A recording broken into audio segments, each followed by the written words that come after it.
Мислиш дека кармата всушност го следеше и на крај го казни затоа што го стигна кармата дека се обиде да направи таков лош потек, педерски потек? Тоа мислиш, тоа сакаш да ми кажеш? Не, судиите го бранат цело време, гледаш дека све на негово место да победува и тоа е.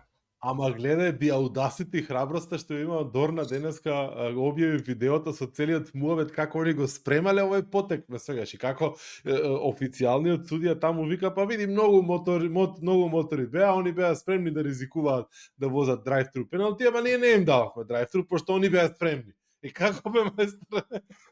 Но ја мислам дека ни учесниците у тркиве не беше јасно што се случи.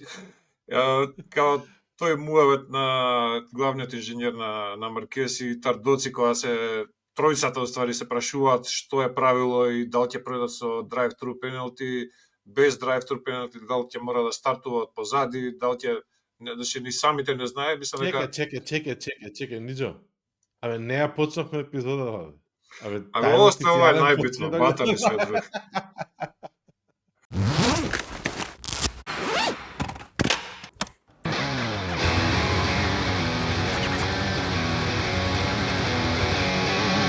Добродојавте назад во веројатно највозбудливата, барем сега за сега, епизода, односно епизода на нашиот подкаст посветен на MotoGP и World Superbike после највозбудливиот викенд, сега за сега.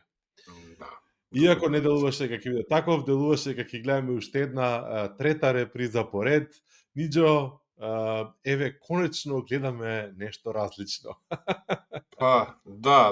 Гледаме ако нема некоја контроверза, тешко дека ќе видиме нешто различно, ама ете и тргна трката и после чудниот старт, да не у најмала рака чуден старт, конфузен, и се поредија пак работите како што како сакаш измеша ги картите, подели ги, пак исти се, значи 1, 2, 3, ајде, Пеко успеа се овој па да се наметне, да го претекне Алекс Маркес, што не му успеваше претходните викенди. Сега да не испадне дека се правиме паметни, знаевме дека е прашање на време дека ќе му проработи овакво и на него ќе му се подредат работите. Зборувавме колку е осетлив на промени и дека сака се да му биде подмирено за да он извози како што треба и факт е дека уште се ускладува со таа еволуција на 24-ката, како и да се вика, и конечно ги подреди работите, доволно информации веројатно и имаше и му легна моторот за да се намести позади Марк Маркес и после Марк ни пружи едно изненадување и направи поинтересна сезона вака, она што ќе следи од сезона. За оние кои што пуштија да гледат подкаст посветен на MotoGP, а случајно не ги знаат резултатите, на спринт трката веќе виден резултат, значи прв по стариот Маркес, втор по младиот Маркес, трет Пеко Бањаја, уште 2-3 таму други Дукатија позади нив. На главната трка се изгледаше дека ќе има мала промена, дека Маркес ќе биде, малиот Маркес ќе биде на третата позиција, а Пеко на втората позиција. Стариот Маркес искусно ја предводеше трката со добри, колку имаше, 4-5 секунди, може и 7 да стигне. Пред моментот да падне? Да. Не, негде околу 3 секунди, 3 и нешто имаше, ама сосема комфорно. Контролираш. Да. И при тоа направи грешка, ја пресече кривината онаму каде што не треба, гумата изгуби контакт како што треба да има, нормален со асфалтот и падна Маркес. И го оштети моторот прилично сериозно, кршејќи го задниот футпек, односно подпирачот за нога и менувачот и кочницата десна, што се поврзани тие едно десна, задна што се поврзани тие во еден дел. Се обиде сиротиот да вози, дури му се држаше на Вињалес на 2 пати со една нога убис, без задна кочница, без подпирачна нога, 2 пати не дозволи Вињалес да го помини, на крај се откажа, мислам, сега тоа е тоа. Кога рекоа коментаторите на официјалниот пренос, као, ете, он не се откажува и ој даде лев жмиговици. Ја мислам, еве, доека го снимаме подкастов, да пробаме да држиме десната нога увис. Не мора 300 на сат да возиме, не мора да налегнуваме у кривина, ништо не треба да правиме, да држиме увис само таа десна нога, да видиме колку ќе можеме да издржиме. И нека пробаат гледачите, слушателите исто така.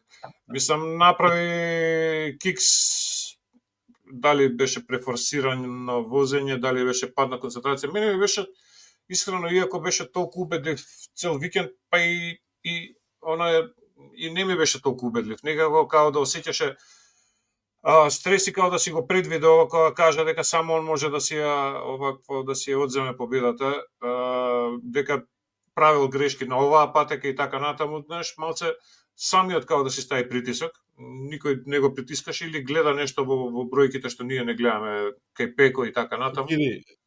Ама бројките кажуваат дека само ако не сгреши нема кој да му земе позицијата. Да, спринтот факт, вчера да. таков хај сайд, таков ризик за хај сайд, таква опасност која што ја извади и во следната кревина, значи не подоцна, не е круг подоцна, него во истиот потек во следната кревина двајцата пред него што го помина, ги помина. Да. Како ти кажам, мислам, само ако не се зезне, тоа личеше на стариот Маркес од времето на Хонда, кога правеше такви екзибиции. И кога успеваше да извлече нешто што е надчовечки, јас убеден сум дека со чест на сите учесници во MotoGP, тоа е последниот елијан од генерациите што ги гледавме во 2000-тите години и го докажува тоа и како сакаш сврти го, ако не паднеше на оваа трка, тешко дека некој ќе можеше да му стави овакво капаче, дека ќе можеше да го претекне, не верувам. Испадне дека само за Маркеске зборуваме, да не испадне дека не, апсолутно не. И се смеевме со Баже дека траеше овој тркачки викенд, дека всушност нема борба за прво, второ и трето место. Прилично ни е јасно што се случува, особено пред вчерашната трка, односно пред последната главната трка на овој викенд. И дека борбата е за четврто место, што подоцна всушност од кога дојде Фермин Алдигери која падна пред крај, всушност се испостави дека не е борбата за четврто место, него борбата е за прво не Дукати кој што е во конкуренција. Кога стигне и Фермин Алдигер да отиде напред и да се измеша нели у топ 5 апсолутно да ситуација, јасно беше всушност дека ако него го исклучиме, ајде, пошто е руки, пошто бла бла бла и така натаму, а ако го исклучиме него од равенката, всушност се што друго прават за жал останатите возачи се борат за првата позиција после сите Дукатија. Затоа што ги видовме и VR46 момците како возеа овој викенд, исклучително добри, исклучително брзи и конкурентни. За волја на вистината, сите симпатии кои што порано можеби сум ги имал спрема Морбидели некако полека, но сигурно исчезнуваат, затоа што се покажува дали го имал претходно, не сме го приметувале, дали нешто му се случува, као најпрљав возач на патека изгледа. Особено затоа што мене ме боли, затоа што Квартараро страда од него најмногу. Види ако на крај испаѓа дека како ти кажам, Джек Милер беше херојот на вчерашната трка. За мене, ако ме прашаш, окей, Пеко извозе, очекуваме, не очекуваме, тоа е, мислам го помина Алекс Маркеси, си ја доби својата најмалку што се очекува од него, ствари.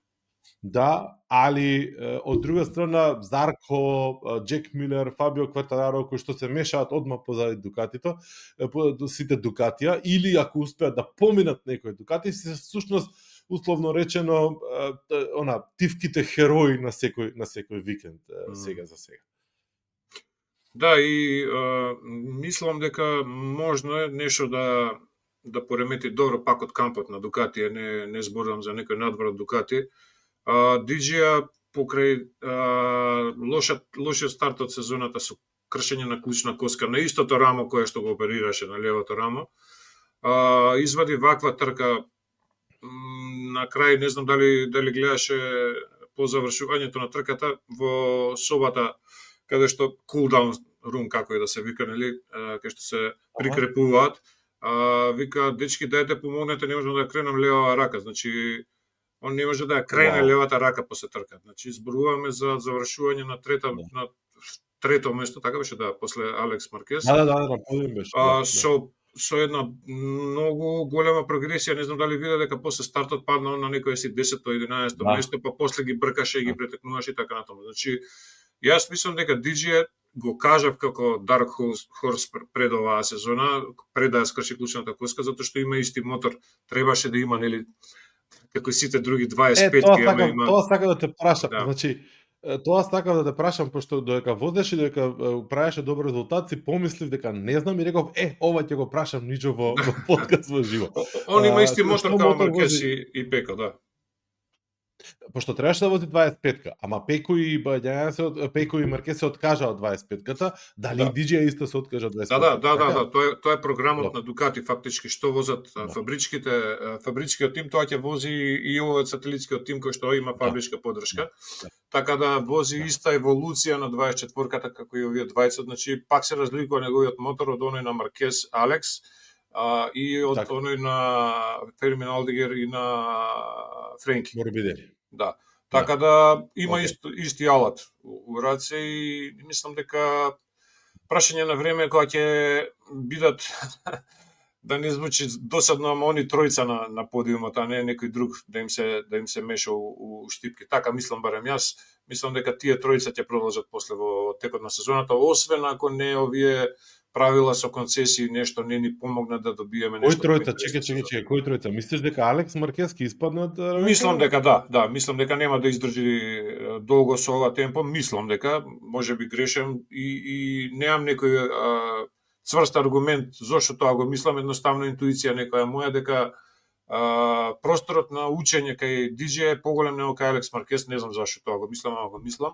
Не е навијачки уопште, затоа што мислам дека на Алекс Маркес сите оние титули што ги сите двете титули во пониските класи што ги освои после 3, 4, 6 години и не знам колку е висок неговиот плафон. Сега му се подредија коцките уште од минатата сезона на првиот тест за 2025, значи после завршницата на MotoGP сезоната, он имаше одма добар резултат. Значи огромна разлика осети помеѓу 23-ката и 24-ката, како што и сите знаеме дека е. И му легна тој мотор и немаше он потреба да тестира, немаше потреба да експериментира, едноставно работи со она што беше шампионски мотор лани.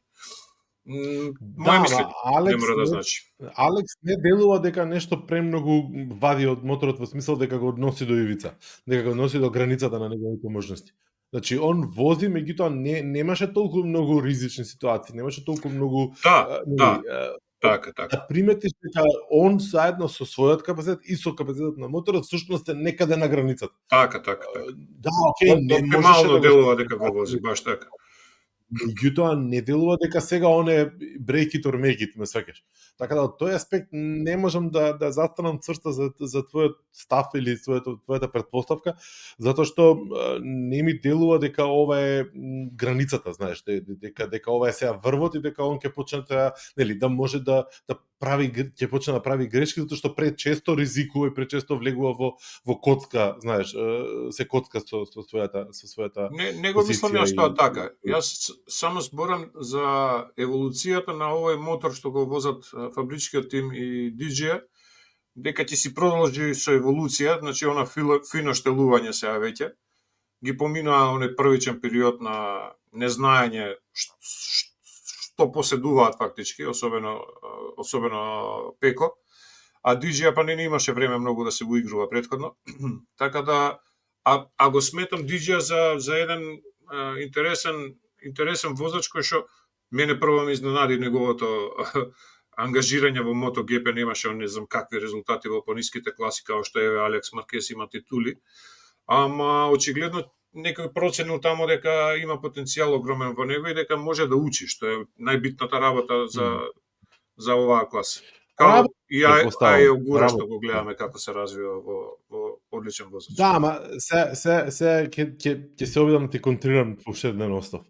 Значи, твојата теорија и твојата анализа, предвидување се движи во насока на F1. Болидот, односно моторот ќе биде подобар, ќе го усовршат моторот, возачот мањевиче ќе напредува, нема да напредува, ама трите најдобри мотори ќе бидат трите најдобри и ќе си возат и така натаму и така натаму. Мислам, ја го зборувам со надеж дека нема да се случи тоа, во смислото дека ќе имаме повозбудлива сезона од тоа, не крајно предвидлива, иако стартот беше ужасно разочарувачки во смислото тоа дека беше крајно предвидлив, сите трки стануваат крајно предвидливи. Океј, знаеме дека ќе дојдат други патеки, кај што Пеко се чувствува покомотно и така натаму, меѓутоа сепак не фер моментот, не убавиот моменти покрај тоа што се обидуваме, не дека ни треба многу, ама успеваме да најдеме возбуда во тркиве, не дека нема. Иако не е тоа, останува фактот дека топ 5, топ 6, топ 4, топ 5 се Дукати. Да. И борбата е да стигнеш до Дукати. Не е Така е. борбата да бидеш возач ваков, таков, онаков. Затоа што очигледно дека особено годинава, да, окей, Квартараро, Зарко, Мир во некоја ситуација ги надвозуваат, Огура ги надвозуваат своите мотори, меѓутоа тоа се моменти само, не може да биде тоа константна, не може да биде континуирано, што Джек Милер исто овој викенд, така. Може би, види го Безеки се изгуби, значи нигде го нема, ме свегаш. Може би, не знаеме, може би Мартин ќе можеше да биде по-константно замешан во целата приказка, меѓутоа кога имаш ти сезона во која што сикаш, окей, ајде да видиме кој Дукати возачите ќе преживеат, па јас се борам да бидам позади нив. Досадно е. Мислам, окей, супер, браво, ама ќе најдеме убавина, фанатици сме, ќе гледаме, се е тоа во ред. Ама ако се трнеш онака 2 чекори назад и ако сакаш малку покритички да разгледаш, можеби тоа што Маркес е, нели, повторно на подиум цело време и повторно доминира, ќе донесе огромна поголема гледаност, популарност и така натаму, што еве веќе го гледаме, мислам дека почнува да се случува и таа очекувана сега веќе реална битка со Пеко е супер, меѓутоа рака на срце ние живееме досадна сезона сега за сега и немаме ветување дека ќе има Господ знае колку многу борба понатаму. Види, до моментот на падот на Маркес и овој викенд така ќе поминеше.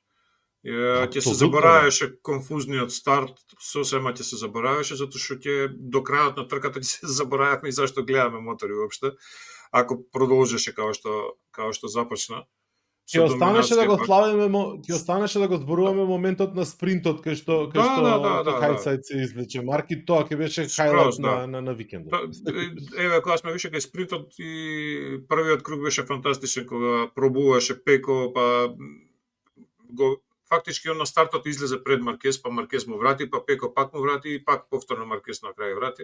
Така да беше интересно од тој аспект гледано, меѓутоа ако треба да ме прашаш нареден викенд кој ќе биде на подиум 1, 2, 3, јас ќе ти го кажам истото како и за прошлата недела, така да тоа е моментот што не убива уствари, не е проблем ништо друго. Супер е сето тоа што викаш, си дошле со работа и труд до овој момент Дукати и така натаму. Да не забораваме секогаш дека најдобрите возачи ги возат најдобрите мотори, болиди, или што и да е. Значи ништо не е случајно тука. И тој момент го ставаме на страна. Сега проблем нас не е што не можеш да кажеш дека некоја Honda ќе победи наредна трка, не можеш да кажеш дека Yamaha ќе победи, не можеш ни да сониш дека KTM ќе победи. Можда може Априлија со Мартин и тука застанува интересното, уприказнава предвидливото и непредвидливото. Сега тоа за среќа MotoGP било првенство за кое што никој не се осудувал да направи прогноза и да погоди кој како ќе победи. Тоа е факт, секогаш било екстремно тешко. Сакам да кажам дека за среќа оваа сезона малце се поблиску другите, со таа разлика што KTM отиде назад неколку чекори, другите се приближија, не се толкави разликите као лани, ако правиме анализа. Не сум седнал, ама од ова што го гледам за сега, помали се разликите и гледаме дека пази Джек Милер на Yamaha успева, го гледа тој пред него, ме разбираш, четвртиот го гледа кој што е на Дукати. Тоа и за Yamaha и за Джек Милер лани не беше замисливо. И исто така и Зарко беше до моментот на падот исто беше супер и он се бореше напред.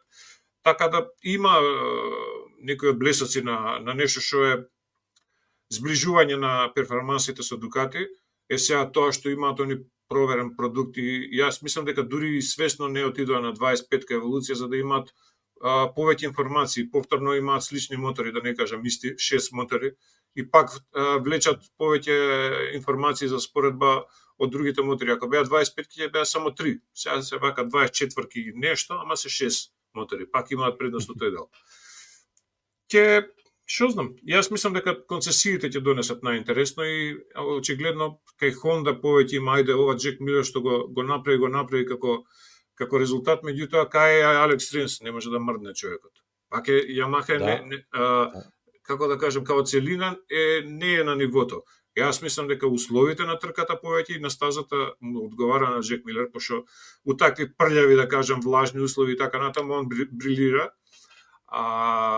Од друга страна Yamaha е пази Квартараро да не може да парира. Yamaha го имат истиот проблем што го има и лани. Да, окей, не губат толку многу направет сега, брзи се во кривина, меѓутоа и понатаму не може да поминат мотор.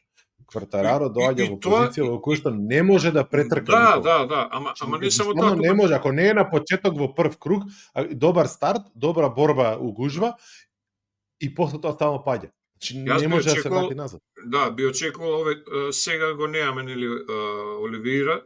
Ги имаме вие тројца кои што се супер возачи и Алекс Ринс пред 2 години победи со Honda тука, со fucking Honda која што беше никаде тогаш во моментот. Значи барем очекувам они да се тука негде на иста линија, знаеш, по перформансите како што се кај Honda случајот. У еден момент беа еден позади друг тројцата. Освен Чантра не му замираме почетник и не ни знаеме каков квалитет има. Него го тргаме од оваква одравенката, ама овие тројца се тука негде цело време. Мир Оке знае да падне се уште, ама па он за разлика од прошлите години каде што паѓаше од очеј, сега паѓа од еуфорија затоа што осеќа дека има перформанси и притиска. Значи таков е возачот. И окей, нема љутиш тука. Додека Марини и Зарко нели вредно си собираат податоци и поени, Марини има поише поени од Мир, али Мир па цело време го гледаме напред пред него. Небитно, сакам да кажам дека они се движат некако напред, Honda заедно целиот тим се движи напред, а имаше Yamaha која што Джек Милер го малтене го отпишавме лани веќе готово КТМ. Заврши фабрички тим Дукати, фабрички тим КТМ и сега кај ќе иде у Yamaha сателитски тим, ништо ќе прави, ништо нема прави. Сега испаѓа он као лидер на тимот. Мислам, несватливо ми е. Ја не се сомневам у квалитетите на Мир, ама извини, ама не се сомневам ни у квалитетите на Квартараро. Апсолутно да. Добро, мислам, се на се имаме ситуација во која што ово е прв и со еден пат све се израмнува. Да. Во основа се толку многу близко. Алекс Маркез е сега прв на листата во шампионат. За еден бод мислам дека го води Марк и тука некаде, не знам колку е, 10 на 15 бода поназад ми се чини, ако 14 мислам дека е нешто така. 14 е Пеко. Што, како ти кажам, значи, со самиот факт што знаеш дека Марк доминирал и доминира, и на крај да испадне дека всушност сите се толку близко, и не е толку неизвестно, и не е толку и не е толку досадно, известно, и не е толку монотонно во смисол предвидено, не е толку известно. Тоа сакам да кажам. Знаеш, окей, трет викенд е, јасно е дека е на сам почеток и така натаму, меѓутоа еден кикс може да чини. Лани сезоната, особено на Пеко горчливо му покажа дека не е битно колку пати ќе победиш, битно е колку пати ќе завршиш во бодови. Така да, знаеш, еден пат ќе ти треба 3 или 4 трки да завршиш у топ 5 или у топ 3. Така. Тоа сакав ја да кажам. Особено сега. Да, Пеко знаеш што значи константно сега, после ланската сезона поготово. Да, го научи тоа. Мислам, го научи тоа и пази, особено затоа што го научи од кога ја изгуби титулата, затоа што Мартин пред него свати можеби што значи константност, ме секаш. Да, апсолутно, само заради тоа, ништо повеќе.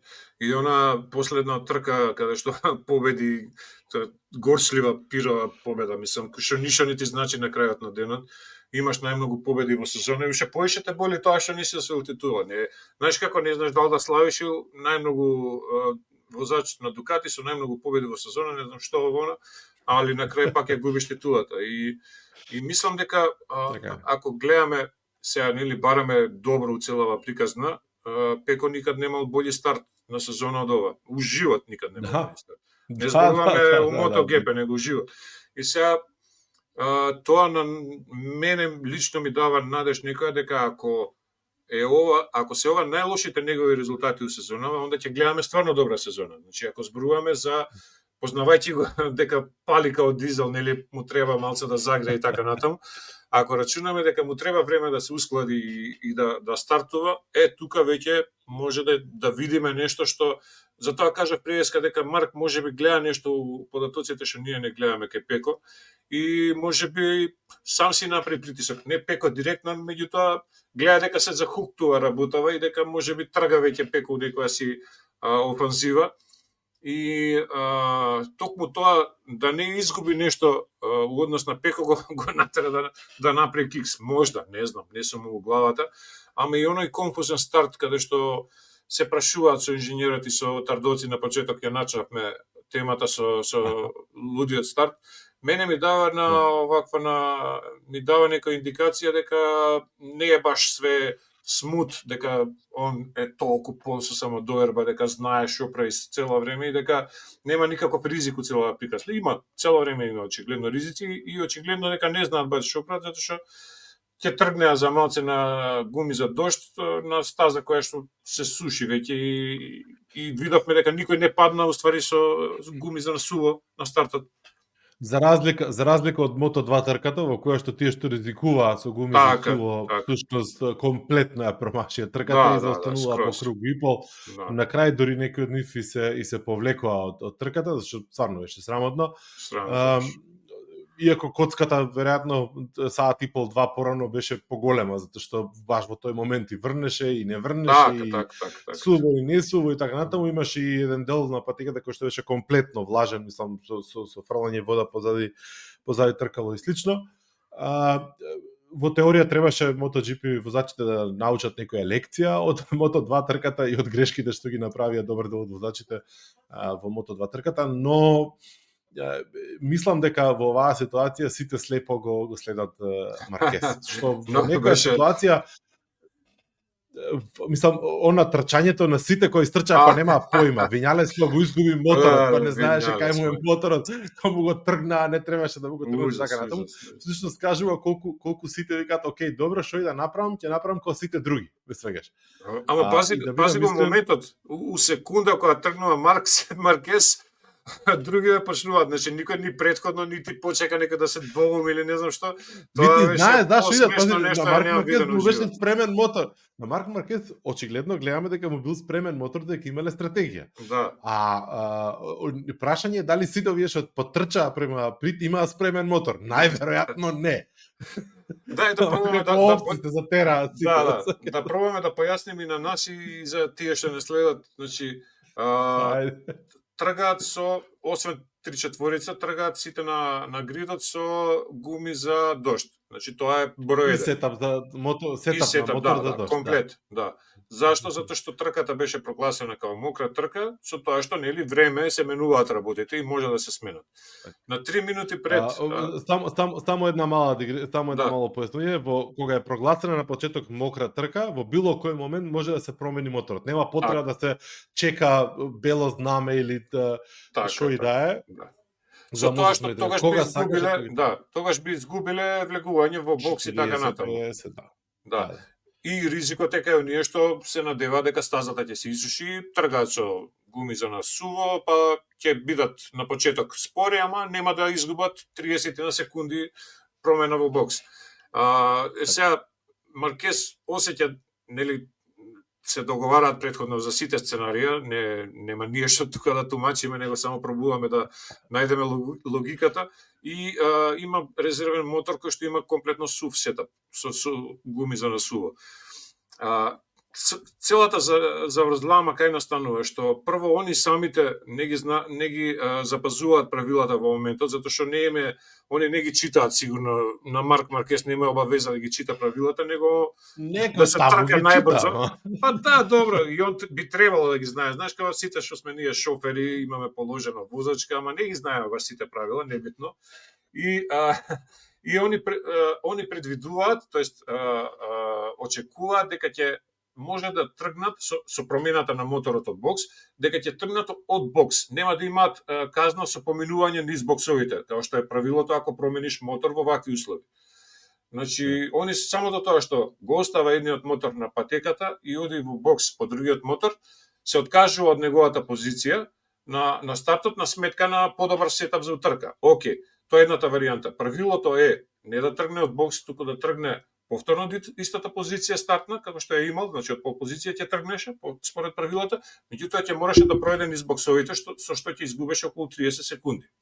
Сега, или 20 и нешто, не е битно, долг е тој питлейнот, и плюс е ограничена брзината на 5-60, зависи од стаза до стаза, така да солидно ќе изгубеше време. Они мислеа дека ќе тргне од бокс и дека ќе ги стигне на крај на првиот круг, на вториот круг, не е битно, дека ќе успее да им парира. Сега, зошто не ги казнија за тоа што го направија? Не ги казнија затоа што се направи на таква, мислам, не ги казнија, не требаше да ги казнат, туку требаше да ја пуштат текот на станите, ќе требаше да биде ваков. Да се отидаа во боксот, пошто се 10 возачи, тоа значи дека е помалку од пола од гридот, ќе се тргнеа од боксот во загревачки круг, ќе се наместеа на стартно целната рамнина и после ќе мораше drive to penalty да пројдат низ боксовите. Меѓутоа се направи една таква конфузија во боксовите, со вињалес, со толку персонал напред-назад и така натаму, да заради safety issues, значи заради безбедност на учесниците, веб, како се вика, овој судијата, одлучи да биде црвено знаме, значи да се прекине целата процедура и да се повтори после 15 минути, што им ги ресетира на сите условите за старт на трка. И затоа си тргна без никаква казна, без drive-thru penalty, си тргна сите као ништо да не било од почеток, ако бев јасен, не знам. Ај, уклучи се и ти да појасни. Да. Не, тоа е тоа. Со тоа што имаше тука некое правило во последните 3 минути од кои ќе се истакне знакот за 3 минути. Тие се клучни, да, тие се клучни. Да.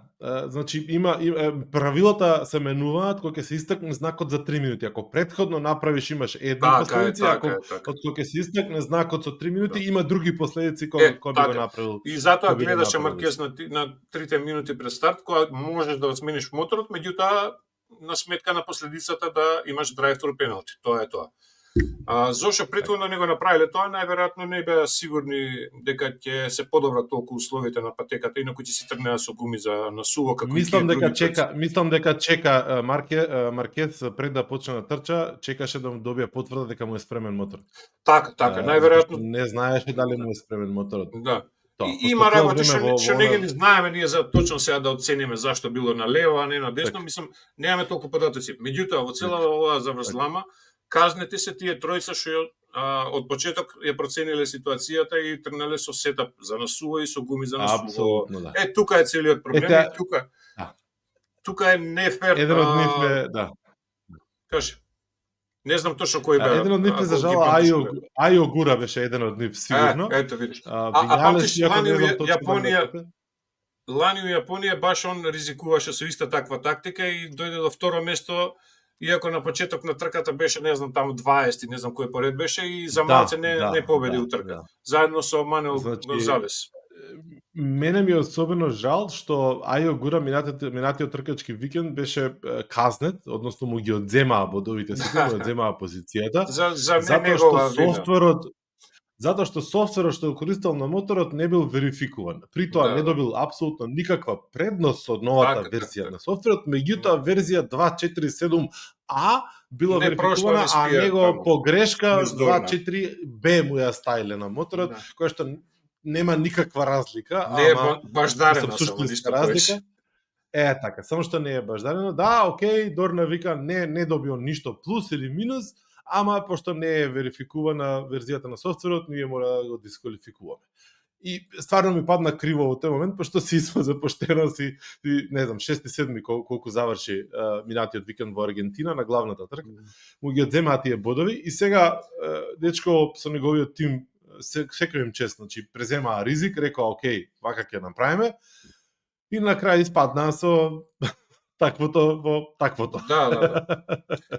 Пази, ово е правило кое што е променето од 2018 од Аргентина на бизарна ситуација кога Джек Милер се врти позади него, нема никој, затоа што сите Да, отидоа во немаше бокс. никој. Да, значи од тогаш е променето ова правило да се наместат повторно на гридот, за да не изгледа вака смешно како што изгледаше во Аргентина.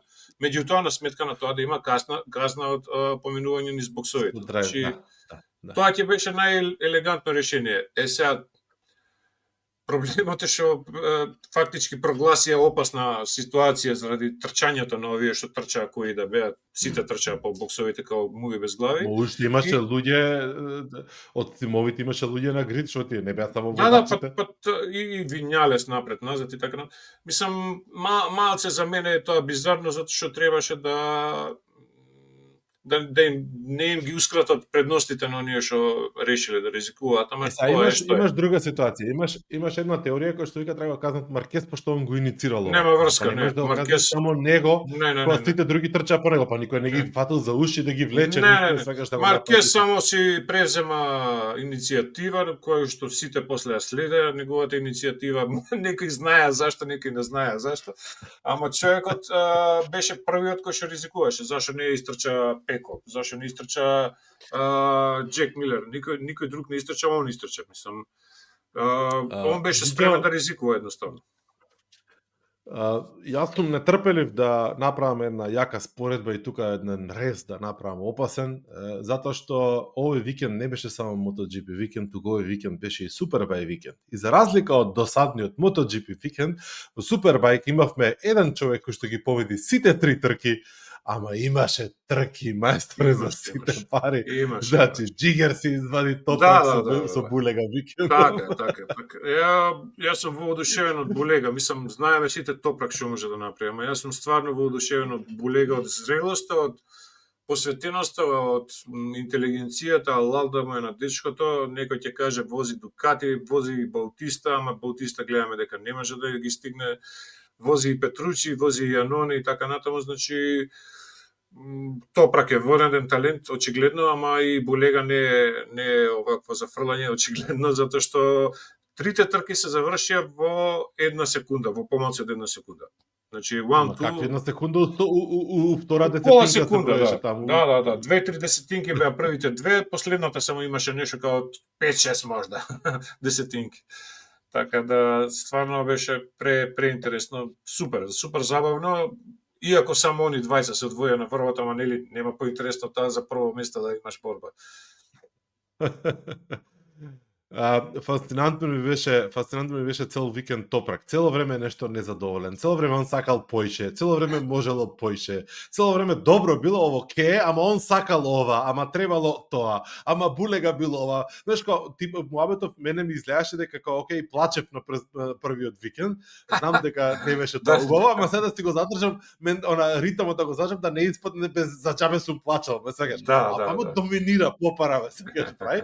Ама цел викенд нема у една ситуација не беше на прво место, само у една сесија вклучувајќи ги трки. Го осеќаш бивот на Булега на вратот, така да не е баш дека пази на стаза кај што е негова оваа стаза кај што доминира. Булега така да се држи, тоа значи дека на наредни... Ој си плаче пред време, знаеш, за наредни стази. Си плаче пред време и точно знае Булега дека кога стигнал да му дише врат на оваа патека кај што Топрак е доминантен, тогаш значи дека тоа што следува понатаму се за нив следен јасен, мисля че за 2 недели. Ќе видиме Булега што може и како може. Нема право за грешка ни двајцата сега. Тоа е битно у целава приказна. Нема, апсолутно. Она што ме радува, за нас задоволство. Да, апсолутно, тоа сакав да го кажам. Значи, оно што ме радува е дека ќе гледаме возбудлива сезона. Се надевам дека ќе биде барем во огромен дел возбудлива како лани, ако лани беше за различни причини, не да Боже се повторат тие причини возбудлива на самиот крај.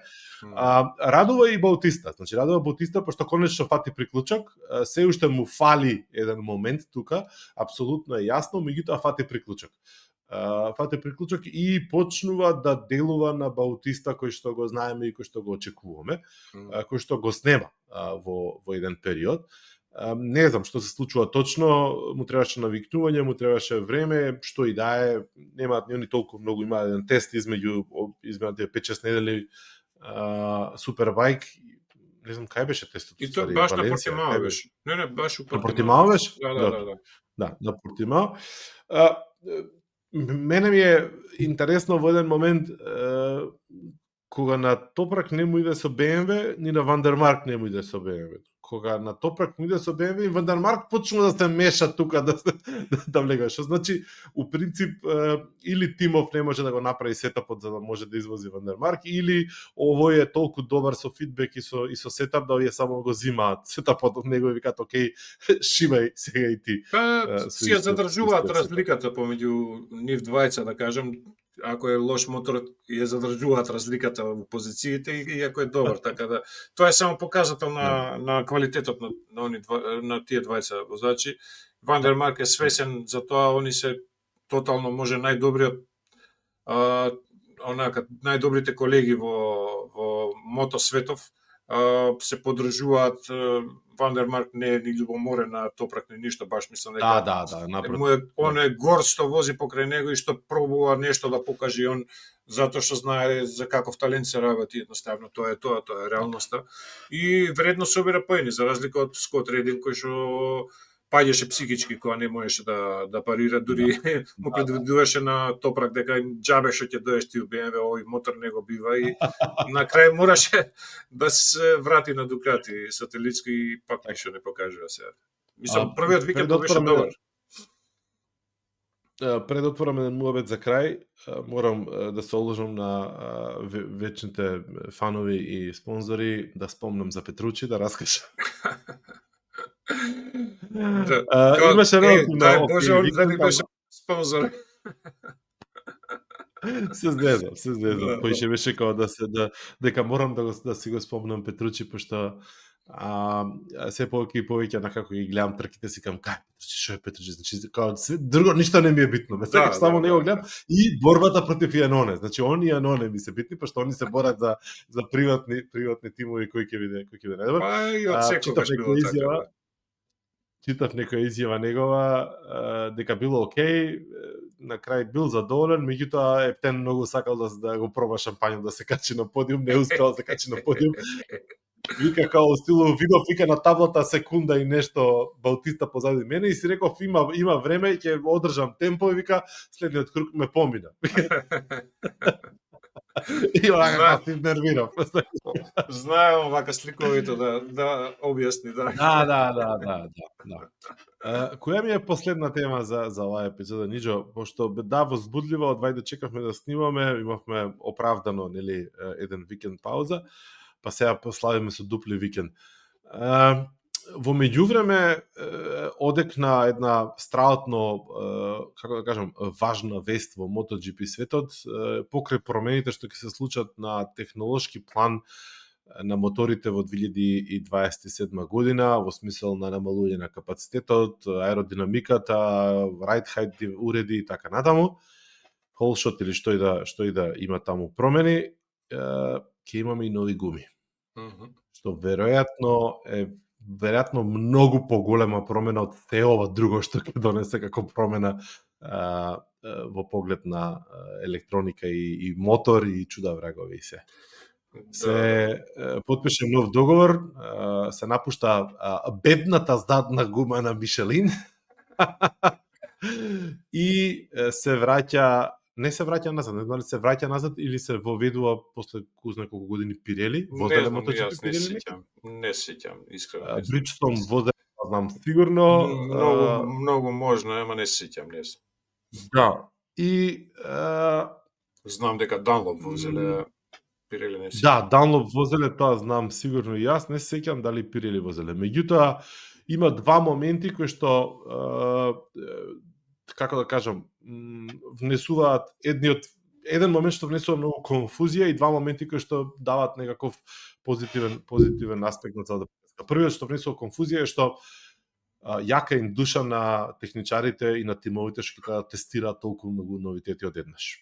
Сиротите цело време одложуваат тестови затоа што се фокусираат на актуелната сезона и сега уследниве години и кусур ќе имаат полни раце работа, затоа што ќе мора да тестираат нов агрегат, ќе мора да тестираат нова аеродинамика, ќе мора да тестираат нови електроники, променетели, така да кажам, намален број на електроники во моторот.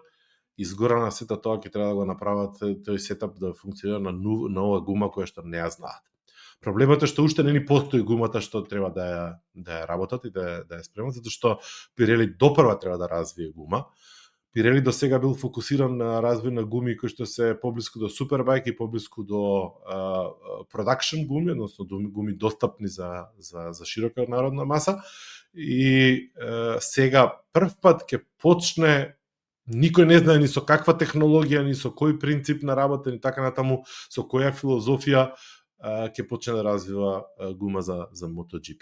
И тоа е една голема непозната, која што влева да речеме позитивен аспект од тоа што ако ДНА-то на Пирели гумата ја следи, нели, ДНА-то на другите Пирели гуми што се возат во другите шампионати, тогаш може да очекуваме условно речено полесен трансфер на Moto2 и клучно топрак, односно супербајк возачи во MotoGP. Затоа што тие возат Пирели, затоа што знаат Пирели и имаат многу искуство на Пирели гуми. Колку многу ќе се разликува таа нова Пирели гума од она што до сега е Пирели како тркачка гума, останува да видиме. Меѓутоа, ако се сеќаваш, Топрак дојде, возеше Ямаха и рече не. Многумина тогаш збореа дека да, окей, не е добра Ямахата, меѓутоа и не можеше да се навикне на предната гума на Мишелин, која што ни е далеку не дава толку многу фидбек, повратни информации како што дава Пирелито. И стилот на возење на Топрак е агресивен до бесвест, на предна гума особено. На Мишелин веројатно тоа е непоимливо да го правиш, а сега веќе почнаа гласини Honda, Топрак, се појавуваат по ние шалабезерски на акаунти на social media, непроверени информации, готово Топрак идел за Honda, подпишал, не подпишал, известно било, не било, има 300 мојати, кој што имаше мојавети и за VR46 и за Акоста. Што имаш да кажеш, пошто ја изнакажав милиарда ствари? Па ништо, по принцип, да, кажа се, треба да се каже, јас само го замислам хаосот на, како што кажа, на инженерите, кога ќе даваат фидбак возачите од тоа што се случува на патеката, дал ќе убарат проблемот во гумите, во моторот, во електрониката, во сетапот. Мислам, без референца, пази, сега Пирели ќе произведе гума, ама ќе произведе за 2027 година, нема да произведе за 1000-аркиве сега што ги возат, значи ќе произведе за 850-ките, без ride height девајси и така натаму се намалена аеродинамика. Така да, таков пресек се прави да ова, мислам дека тотално се нема обзир за возачите, за тимовите за спортот, тука е едноставно бизнес сенс. Тендерот се подпишува, се пушта, Мишелин најверојатно не сака да продолжи затоа што повеќе се плука за нивната предна гума и за агресивната задна гума, да кажам, во поглед на контакт, отколку што се фалат. Но малце неблагодарна, никој не ги фали тие што се успешни, него сите ги куда тие што не се успешни и така натаму, така да им е една негативна реклама. А Пирели го поклопи цел мотоспорт, автомотоспорт, Формула 1, ако ја земеме Супербајк и сега и MotoGP, со по ниските класи уште од минатата сезона, нели, во Moto3 и во Moto2 се присутни. И они имаат и како технологија да направат што ќе им порачаат фактички, што ќе им се порача. Ако им кажат дека треба да бидат гумите со добар контакт, ќе бидат, ако можат воопшто да им влијаат, пошто ќе бидат монопол, не знам дали ќе може да им влијаат, да им кажат, да им порачаат какви сакаат гуми да направат. А од друга страна сигурно ќе сакаат и они да буткаат рекорди, па ќе прават подобра гума. Се надевам дека така ќе биде. На крај крајва да не се изгуби многу. Буткање рекорди нема да биде. Буткање рекорди со сите промени на моторите нема да биде така едноставно и така брзо. Нема да биде, ама видовме лани со промената. 4 години ќе треба. Да, видовме лани со промената на Мишелин на задната гума дека по една секунда паѓаа времињата, така да гумата и како може да направи промена. Ама ќе видиме. Мислиш дека ќе има ситуација во која што Дорна ќе сака да надокнади недостаток на Па, мотор, моќ, електроника со гума, да им дозволи да ја направат гумата да биде не, ако не им се мешаат, онда самите Пирели ќе направат агресивна таква гума која што ќе биде со добри перформанси и која што ќе овозможи рушење на рекорди, затоа што како да кажем, во Формула 1 им се врзани рацете со моментот што технологијата дозволува со една гума да се извози цела трка, нели? Издржливи се тие гуми, можат имаат веќе технологија тоа да го направат, имаат одамна пред 10-15 години. Ама за да биде интересно под наводници тркањето во Формула 1, имаат мандатори задолжителен пистоп и затоа се направени различни типови на гуми кои што се распаѓаат, едните побрзо и така натаму и така натаму. Сакам да кажам дека ако им дадат одврзани раци на Пирели, сигурен сум дека самите ќе сакат да се наметнат као производител кој што има рекорд на стазава во Америка, например. А не се уште да стои Мишелин, као што Мишелин го направи тоа однос на Бриджстон овие последниве 4-5 години. Да. Ето. Останува да видиме. Во случај е огромна промена. Искрен да бидам, Господ знае како изгледаат сега состаноците и стратегиските некако одлуки на тимовиве, затоа што толку многу работи, толку многу новитети, толку многу пари се треба во развој и во тестирање да се вложи, тоа чудо едно. Слушав еден муавет за времињата што ги постигнуваат сега Супербајк. Еднаш го дискутиравме ова, меѓутоа пак се враќа таа актуелна тема, особено сега кога ги зборуваме и гумите и чудо врагови се, дека на одредени патеки кај што има споредливи услови, дека времињата, разликите помеѓу времињата на Супербајк и на MotoGP се премногу блиску. Во смисол на тоа дека се секунда 2-3 секунди. И имаше дури еден муабет као прашање во смисол на тоа колкава е разликата финансиска во буџетска гледна точка помеѓу Супербајк тим и мотор и MotoGP. И као муабетов разликата е повеќе од 10 пати. Значи 10 кратно кошта повеќе, нели, MotoGP моторот колку Супербајк. Теорија Супербајк е продакшн мотор, ме сваќаш. Мислам, мање више. Да, мање више. Да биде толку блиску до ова прототипов чудесија што е грда по било кој поглед денес како ќе ја видиш, стварно е знак прашање, чекаме малку, па што правите вие? Мислам, зашо го правите се ова? Зашо за 2 секунди, 3 секунди?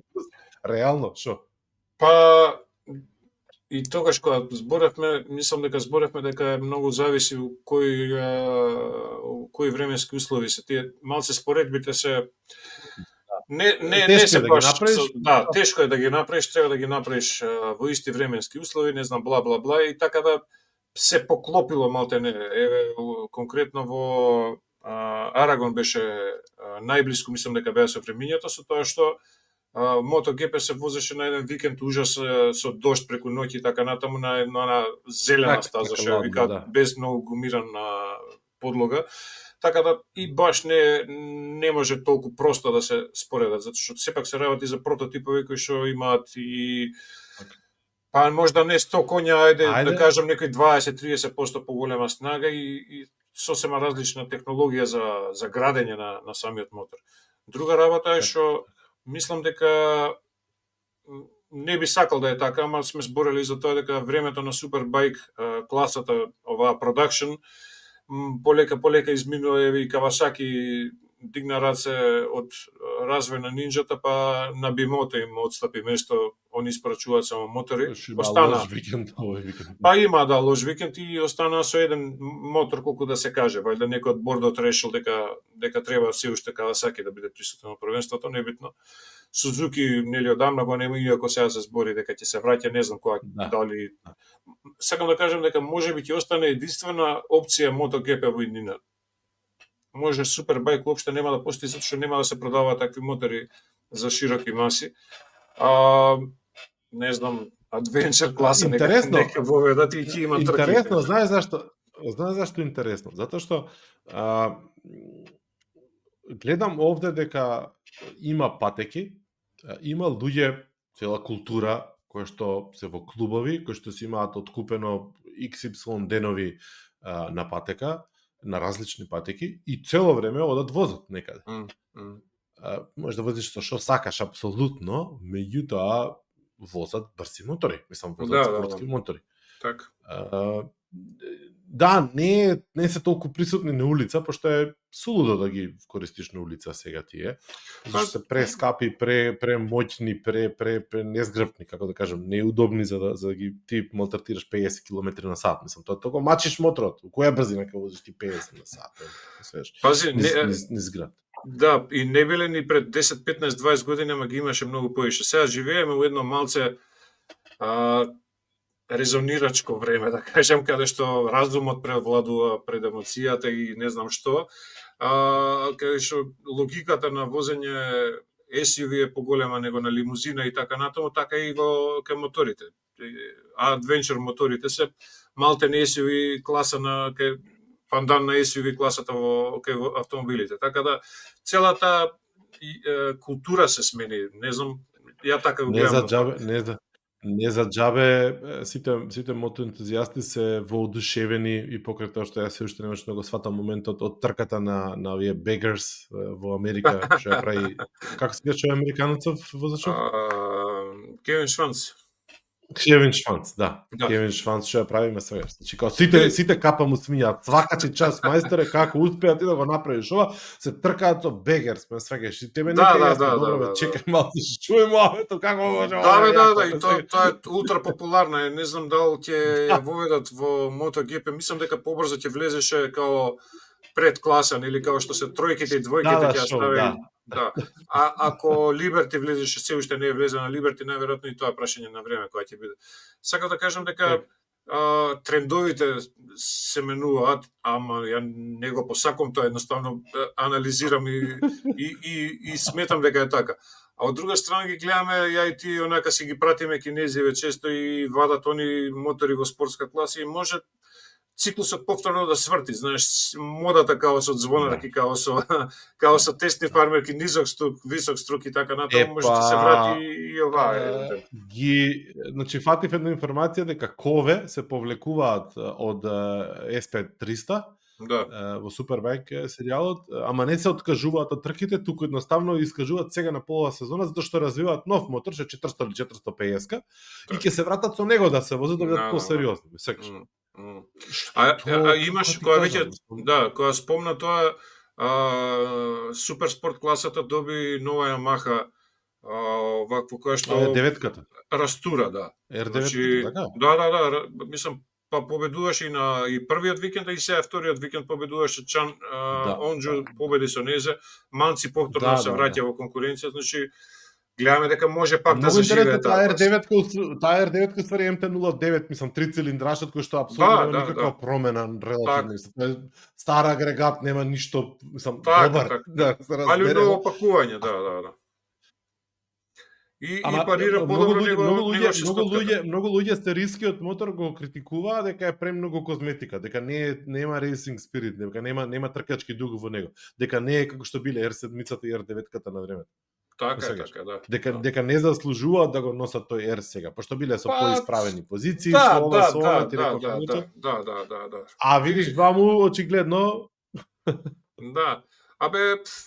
Како да кажам, технологијата и го уништува некојаш возбудувањето и така натаму, сите тие унапредувања те враќаат назад, ама мислам дека циклуси се упрашање, дека ќе сврти кругот кога ќе видат дека со некои работи отишле предалеку и ќе се вратат чекор назад или два чекори, така да ето тоа се надева. Иако ги гледав двете трки што беа суперспорт, иако втората со полоко, не бев свесен дека нема traction control тие. Исклучен ми е traction control. Не возат со traction control. Целата таа класа нема traction control. Што е фасцинантно. Да. Негде мора да биде возбудливо, нели? Иначе ако е све на ауто, пилот ќе отиде. Да. Значи нема наменски целата класа нема traction control. Не знам зашто е тоа така направено и како е донесена одлука, дали е нова одлука или не, меѓутоа тоа го чув дека нема traction control. Не, мислам дека не е нова одлука, да. Јас ја дознав, немам појма. Да. Така да, се надевам дека ќе продолжат класиве како класи да функционираат, мада не кажав нешто оптимизам многу за Супербајк, ама можно е промена на трендови едноставно да се случат и пак да заврти тркалото у тој правец. Така е. Ничо, да привршуваме полека, ни следи Катар на 11 до 13 април, значи 13 април е главна трка, тоа е за 2 недели од сега, ако не се лажам, да. Во MotoGP првенството и ни следи Асен, ама не знам точно кога беше Асен. Вајда нема да се поклопат пак. Каже. Вајда нема да се поклопат пак. Ептен би било тоа да ги поклопат се. Зашто би ги поклопиле? Не ми е јасно, ама зашто не можам брзо да го укуцам сајтов, тоа јас доека бараш само да кажам дека дабе 11-13 пак се преклопува. Видиш, тоа е. Мамбе што направиле со календаров овие? Па ете, Дорна ги води двата шампионати, ама некако едниот му е побитен него другиот. Иначе јас никогаш не би било нормално тоа да се поклопат двата најинтересни. Ама не, види, разликата е што се различни временски зони и од аспект на телевизија. Од аспект на телевизија им е окей, од аспект на публика на фанови, пошто Па нема што, идеш публика на лице место, нема да бираш помеѓу, пошто имаш локации, милиарда фактори. Од аспект на телевизија не се преклопуваат. Иако тоа примете викендов дека на TNT идат на различни канали, Супербајк иде на Тројка, а друго на Кец или нешто слично. Нешто друго ќе кажуваш или ќе се одјавуваме? Па, сакав да кажам дека Аргентина не ја покривме од добро познатите причини од трагедијата во Кочани, која што не овакво не остаи сите не знам како да кажам замрзнати у тој ден и периодот што следеше и немаше никаква поента ни смисла и од почет према погинатите и сите жртви околу таа случка и не чувствувавме воопшто потреба и нити желба да водиме ние некаква забавна програма. Така да нека им даде Бог помош на сите повредени кои што се уште се борат за живот и на роднините на починатите сигурно дека им треба вакво многу сила и многу поддршка во периодот. Така е, се придржувам кон чувството и желбите, за жал не остана никој равнодушен после сето. Да, нормално. Тоа е тоа. Наредна ние се поздравуваме. Да, се поздравуваме. Наредна епизода повторно дупла ваква, така да нема да мора да не слушате по два пати у една недела. Така да на едно ќе не истерате. Тоа е тоа. Поздрав. Поздрав, чао.